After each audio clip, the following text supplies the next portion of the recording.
I'm gonna start with some pale sand here. Already primed this in black for the bookshelf. Pale sand's gonna be a nice light color for the stained wood effect I'm gonna be doing. As you can see, there's a lot of lines on here, and I'm printing this on my Uniformation GK2. I haven't gotten the GK3 Ultra in just yet. There's some shipping delays, I guess. And I don't know, maybe it was because it took up my entire build plate. This bookshelf's pretty large. If anyone has any ideas, please feel free to let me know in the comments below. I'd appreciate it. Alright, and now what we're going to use is little sandy dust, and we don't want this to look too pristine, right? We want this to look a little beat up. That's the look I'm going for.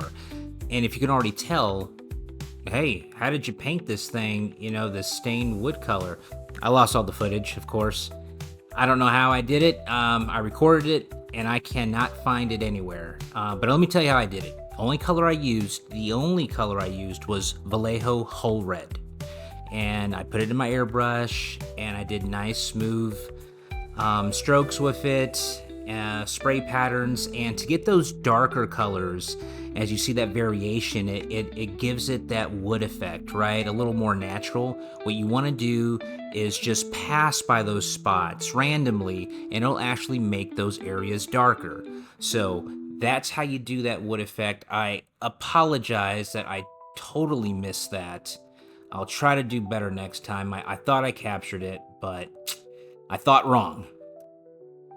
Alright, and what I'm doing is going over all the numbers and some of the trim on the bookshelf with black. And this is just going to be a base for my gold to sit on. And looking back at it, I'm not sure if a black base coat was absolutely necessary, but typically with gold, you want to have a black base for it.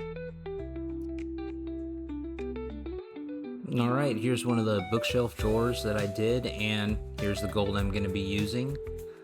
I thought out of all the gold paints I had on hand, this one looked the nicest. Golden makes some pretty good paint, and that's what I was saying earlier about not knowing if the black was absolutely needed, because this golden paint actually covers pretty well on its own. I actually did it on a couple of test pieces, but I don't know, it still worked out.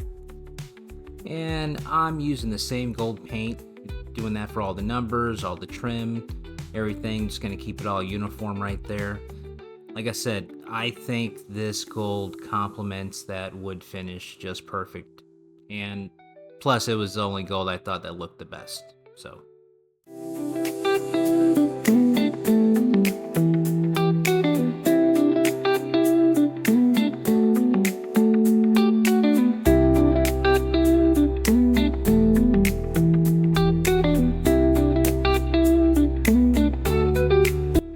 And now with the model done, I guess last thing to do is try to test fit. I probably should have did that beforehand, but luckily, everything fits. And like I said, I was going for the dusty, old, kind of worn look, and the dust in there, I didn't show that either on how I did that, but I basically just took a really puffy brush and I kind of just brushed it all in there, and some of the fibers came out, and then I sealed that with a satin clear coat, and it stayed in there, and I think it really gives the shelves a dusty look to it.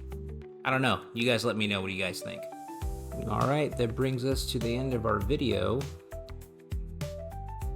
Just putting the drawers in and taking a look at this miniature book, and you could put it on the shelf this way, that way, another way, any way you want.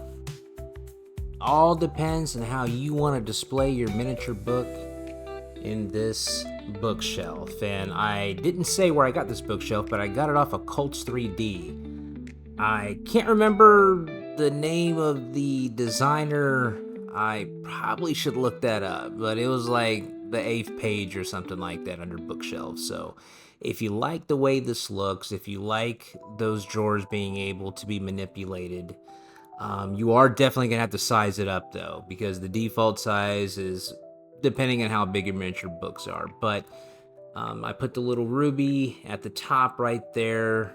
I think the gold trim and this stained look right here look really nice. I like the way the drawers came out.